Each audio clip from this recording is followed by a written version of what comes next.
من يهد الله فلا مضل له ومن يضلله فلا هادي له ونشهد أن لا إله إلا الله وحده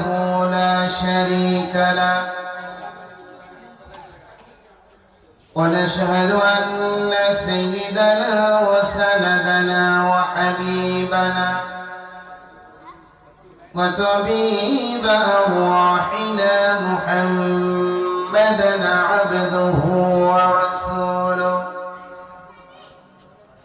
الذي أرسله بالحق بشيرا ونذيرا وداعيا إلى الله بإذنه وسراجا وقمرا منيرا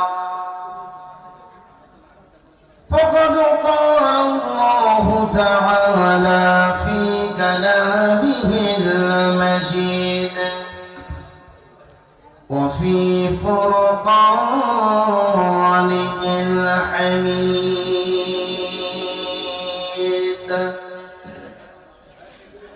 جماعت سرشد پڑی اعوذ باللہ من الشیطان الرجیم بسم اللہ الرحمن الرحیم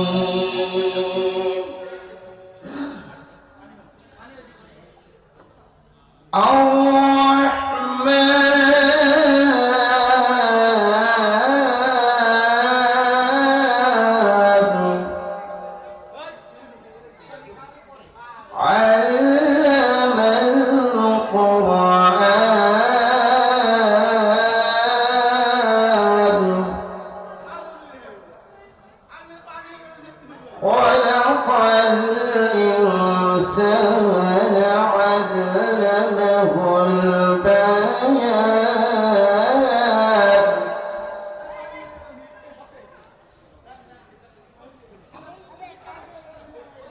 الرحمن علم القرآن خلق الإنسان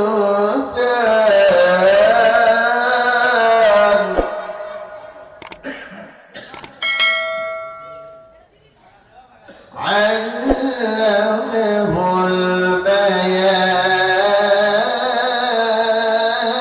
البيان صدقت يا ربنا وقال تعالى في شان رسوله إن الله وملائكته يصلون على النبي يا أيها الذين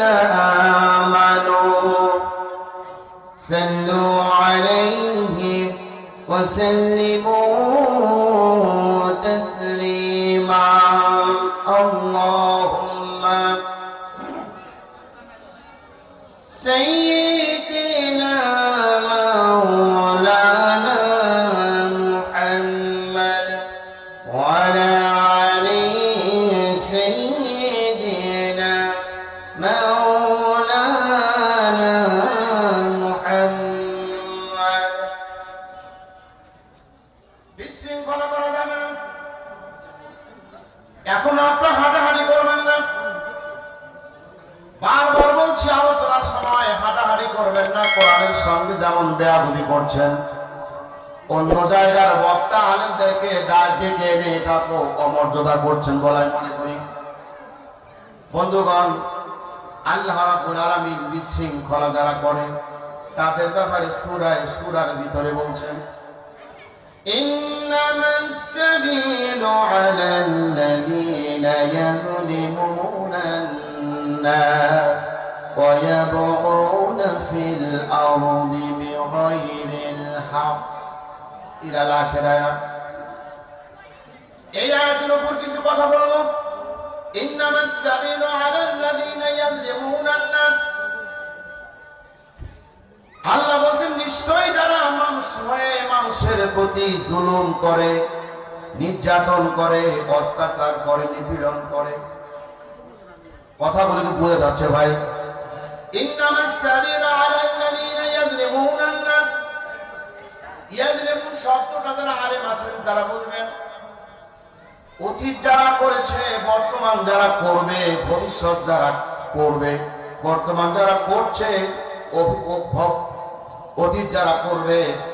তিন সময়ের মানুষকে আল্লাহ তারা উদ্দেশ্য করে বলছে ইয়াযলিমুনান নাস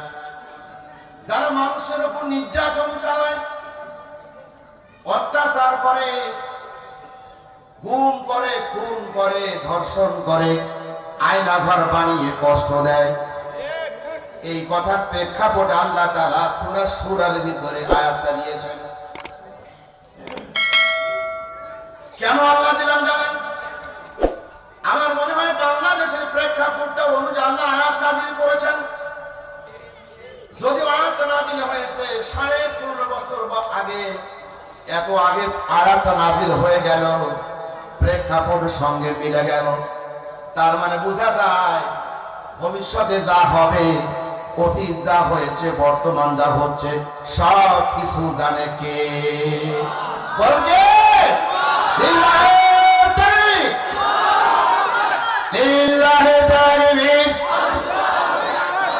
আল কোরআনের আলো সারা দুনিয়ায় জানো আল কোরআনের আলো বন্ধুগণ এই কিতাবটা আল্লাহ নাযিল করলো মানুষের উপর কেন এখানে ইয়াযলিমুনান নাস বলা হয়েছে মানুষের কথা বলা হয়েছে মানুষ কারা এখানে শুধু ঈমানদারদের কথা বলা হয় না মুমিনদের উদ্দেশ্যে আল্লাহ বলে নাই কাফের উদ্দেশ্যে বলে নাই হিন্দুদের উদ্দেশ্যে বলে নাই কোন জাতিকে আল্লাহ উল্লেখ করেন নাই ইয়াযলিমুনান নাস এইটুকু শব্দের ব্যাখ্যা আপনাদেরকে দিয়ে যাচ্ছি ইয়াযলিমুনান নাস শুধু মানুষ নামে যারা বিবেচিত মানুষ নাম দ্বারা মনে করে আমি মানুষ এই মানুষের উদ্দেশ্যে আল্লাহ আয়াতটা নাযিল করলেন যারা জুলুম করছে যারা অত্যাচার করেছে যারা নিপীড়ন করেছে আল্লাহ তাআলার ভাষায় তারা হচ্ছে জালিম তারা কি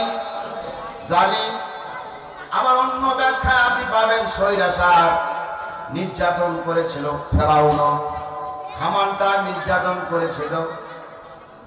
আবু জেহেল মানুষের প্রতি নির্যাতন করেছিল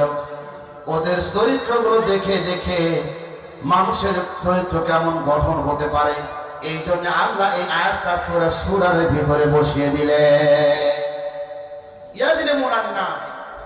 যারা মানুষ হয়ে মানুষের প্রতি জুলুম করে আর কি করে ইন্নাল্লাযীনা ইউযুনাল্লাহা ওয়া রাসূলাহু লা'আনাহুমুল্লাহু ফিদ দুনিয়া ওয়াল আখিরাহ ইলা আল আখিরাহ আল্লাহ তাআলা সূরা হাজাবের ভিতরে আবার বলছেন নিশ্চয়ই যারা আল্লাহকে কষ্ট দেয় রাসূলকে কষ্ট দেয় আল্লাহ এবং রাসূলকে যারা কষ্ট দেয় আল্লাহ নিজেই বলছেন যারা মানুষের প্রতি মানুষ হয়ে কষ্ট দেবে আল্লাহ এবং রাসূলকে যারা কষ্ট দিল মানুষকে যারা জুলুম করবে নির্যাতন করবে নিপীড়ন করবে তারা শুধু মানুষকে নির্যাতন করে জুলুম করে না ইন্নাল্লাহা ইউযুনাল্লাহা ওয়া রাসূলাহু লা'আনাহুমুল্লাহু ফিদ দুনিয়া ওয়াল আখিরাহ দুনিয়ার মধ্যে যারা আল্লাহ এবং রাসূলকেও কষ্ট দেয় আল্লাহ নিজেই বলছেন ওই মানুষগুলোর জন্য আমি কিয়ামতের ময়দানে নিজে মামলা দায়ের করব আচ্ছা বলেন তো আল্লাহ যদি নিজে আপনার বিরুদ্ধে মামলা দায়ের করে বাঁচতে পারবেন পারবেন এদেশে আলেমরা বিভিন্ন মানুষ মুসলমানগুলো জেলে গিয়েছিল এই 15-16 বছরে অনেক মানুষ জেল খেটেছে খাটছে না ভাই খাটে নাই ভয় পাচ্ছেন না ভয় পাচ্ছেন না করে কোন ভাবাচ্ছে আরো জোরে আরো জোরে হ্যাঁ বহুত দাঁড়িয়েছেন আপনি বহুত এত জুলুম করেছেন যে আপনি এত জুলুম করেছেন আপনি টের পাচ্ছেন যে আপনি কি জুলুম করেছেন মানুষ হয়ে মানুষের প্রতি আল্লাহ লানত যখন আপনার প্রতি এসেছে বাংলাদেশের মানুষ যখন ঘরে ঘরে তাহাজ্জুদ করেছে আল্লাহ আমার বাক শক্তি নষ্ট করে দিয়েছে আমার হাত কেড়ে নিয়েছে আমার সন্তানের পা কেড়ে নিয়েছে আমার বাবাকে জেলখানা নিয়ে গেছে আমার মা বাবাকে আয়না ভরে রেখে যুগ যুগ ধরে কষ্ট দিয়েছে আল্লাহ তুমি তার বিচার করো এই বিচার আগস্টের 5 তারিখে চিন্তা করেছেন লানত কাকে বলে আল্লাহ লানত যখন আল্লাহ যখন মামলা দায়ের করে দুনিয়াতে যেমন আপনাকে আল্লাহ দেখিয়ে দেবে আল্লাহ যখন আপনার প্রতি লানত করবেন আপনি যেখানে যাবেন বাঁচার উপায় নাই আছে বাঁচার উপায় নাই আপনি হয়তো ভাবছেন লানত যখন হয়ে গেছে আমি বুঝতে পেরেছি আপনি গল্প করতে করতে মিডিয়ার সামনে বলেন আল্লাহ যদি আমার প্রতি রহমত না করতো আমরা এতদিন কি মানুষকে জুলুম করতে পারতাম আল্লাহ রহমত করেছে এই জন্য আমরা এখনো টিকে আছি বলে নাই এরকম কথা কথা বলে নাই বলেছিল অনেক কথা সাজিয়ে আনছিলাম সময় নেই অল্প সময় কথা বলবো কথা কি বলে যাচ্ছে ভাই আল্লাহ তাআলা বলেন মা আসাবাকুম মিন মুসিবাতিন ফাবিমা কাসাবাত আইদিকুম ওয়া ইয়াফু আন কাসীর আল্লাহ বলে দুনিয়ার কিছু মানুষ আছে ওরা অপকর্ম করবে মানুষের প্রতি জুলুম করবে নির্যাতন করবে আর মানুষকে বলবে ওর কপালে এটাই লেখা ছিল আমরা জানি কপালে যার যেটা লেখা থাকে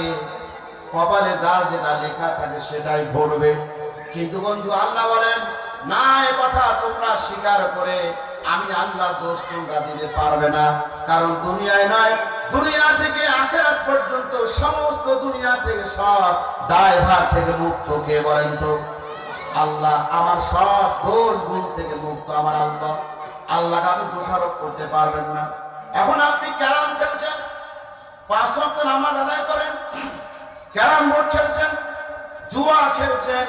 মদ খাচ্ছেন গাঁজা খাচ্ছেন সোয়ানি খাচ্ছেন যা মনে চায় তাই খাচ্ছেন আপনি মানুষকে যদি বলতে যান যে ভাই আল্লাহ হয়তো আমার কপালে এটাই লিখেছিল এই জন্য আমি এই কাজগুলো করছি এটা কি বলা যাবে কেন বলা যাবে না আল্লাহ এটা বলছে মা আসাবাকুম মিন মুসিবাতিন ফাবিমা কাসাবাত আইদিকুম ওয়া ইয়াফু আন কাসীর মানুষ যদি মনে করে যা অপকর্ম করছে অন্যায় করছে জুলুম করছে নির্যাতন করছে ওরা হয়তো ভেবেছে আমি তার কপালে এটা লিখেছি তাই হয়তো করেছে না এটা হচ্ছে তোমরা যা করছো ও দুনিয়ার মানুষ তোমরা যা করছো এটা তোমাদের নিজের হাতের কামাই কথা কি বুঝতে পারছেন সুদ খায় মানুষ এটা কি আল্লাহর দোষ কথা বলতে হবে আল্লাহর দোষ ঘুষ খায় আল্লাহর দোষ ব্যবসায় করে আল্লাহর দোষ তাহলে আমাদের দোষ হচ্ছে আমরা নিজে যা করছি আমাদের নিজের এটা হাতের কামাই ডান হাতে যা কামাচ্ছি আমার সঙ্গে যাবে বাম হাতে যা কামাচ্ছি সব সঙ্গে যাবে তাহলে আমার হিসাবটা আমাকে কিয়ামতের ময়দানে যদি আল্লাহ আমার কাছে দিতে হবে আমাকে তাহলে আমাকে সেই দেখে শুনে পথটা চলা উচিত ঠিক না বেশি এখন আপনি দেখুন যারা জুলুম করছে আল্লাহ বলছে আমি তাদের প্রতি নিজে মামলা দায়ের করব আল্লাহ যদি নিজে মামলা দায়ের করে আমাদের বাঁচার কোনো উপায় নেই মানুষ সারিবদ্ধভাবে দাঁড়াবে সবাই আমরা জানি সবাই কিয়ামতের ময়দানে দাঁড়াবে সমস্ত নবীগুলো নফসি নফসি করবে সমস্ত মানুষগুলো জান্নাত যাওয়ার জন্য পাগল করা হয়ে যাবে বিচার কাল শুরু হচ্ছে না কখন বিচার শুরু হবে এই নিয়ে পাগল পারা হয়ে যাবে বন্ধুগণ সেদিন মানুষ আল্লাহ তাআলা দুনিয়ার মধ্যে আরেকটা কথা বলেছে ওয়াল্লাযীনা ইউযুনাল মুমিনিনা ওয়াল মুমিনাতি বিগাইরি মাকতাসাবু ফাকাদ ইহতামালু বুহতানাও ওয়া ইসমান মুবিনা আল্লাহ বলেন যারা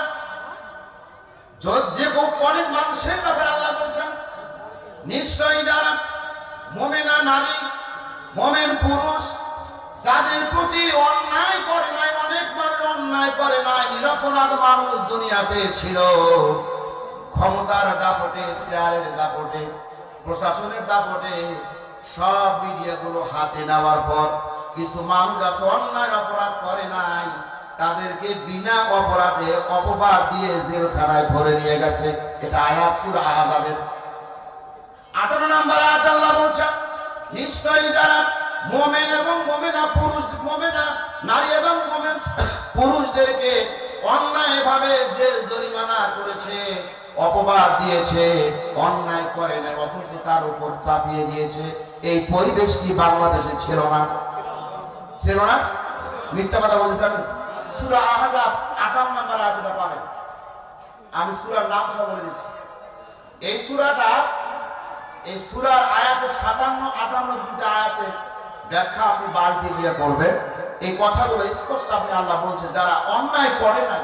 অপরাধও করে নাই, ওরা জানেই না নিরপরাধ মানুষ ঘুমিয়ে গেছে, ওকে রাতের বেলা ধরে নিয়ে গেছে, জানেই না কি অপরাধ করেছে, এরকম মানুষ সমাজে ছিল না।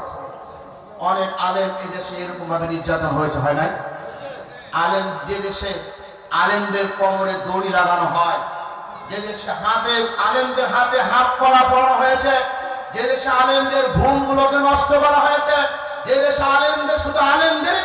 আলেমদের উপর অপবাদ দেওয়া হয়েছে, যে দেশে আলেমদের উপর রাগান্বিত হয়ে তাদের প্রতি বিভিন্ন মিথ্যা অপবাদ দিয়ে জেলখানা নিয়ে যাওয়া হয়েছে, এদেশের মানুষ লানত দেবে না তো? এদেশের মানুষের প্রতি আল্লাহর নাম হবে না তো? ফেরেশতারা আপনাকে দোয়া করবে।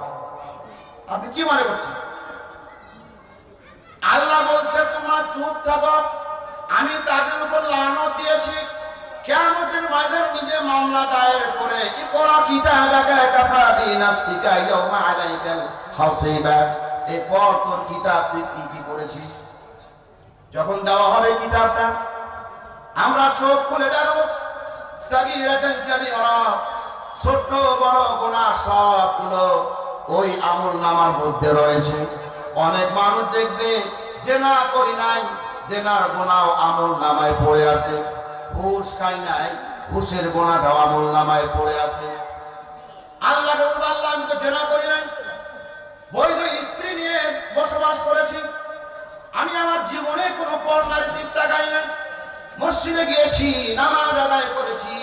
5 ওয়াক্ত সালাতের জন্য আযান হলো, আমি নামাজের জন্য মসজিদে গিয়েছিলাম, আমি আমার জীবনে কোনোদিন সুদ খাই নাই, সুদের গুনাহ এখানে কেন? ঘুষের গুনাহ আমলনামায় কেন? জেনার গুনাহ আমলনামায় কেন? আমি তো আমার জীবনে কোনো জেনা করি নাই। আল্লাহ বলবে, ঠিক আছে তোমার কথা,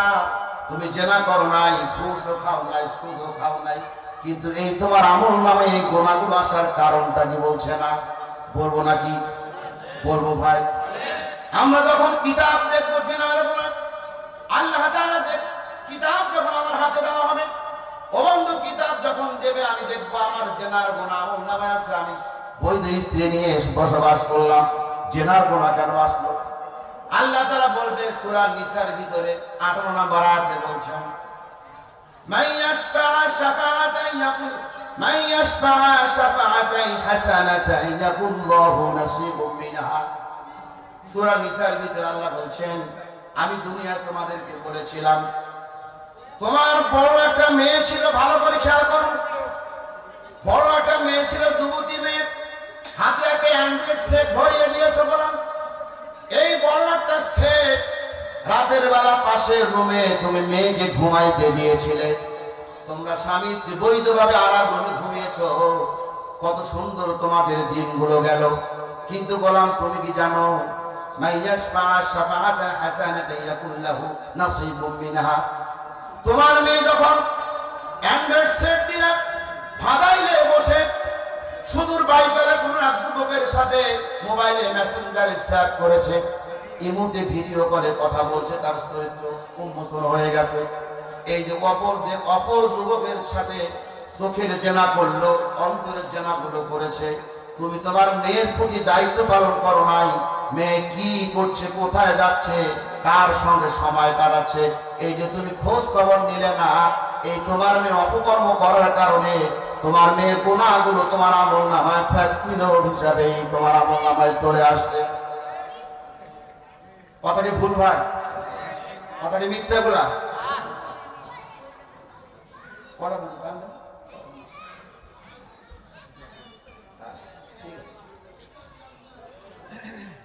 আল্লাহ আমার রব, এই রবি আমার সব। বলো তো ভাই, আল্লাহ আমার রব, এই রবি আমার সব। দমে দমে তনু মনে তারি অনুভব, দমে দমে তনু মনে তারি অনুভব। আল্লাহ আমার রব, এই রবি আমার সব। তারি দুনিয়াতে মোরা যেদিকে তাকাই, অথই নিয়ামতে ডুবে আসি রে সবাই। ঠিক না ভাই?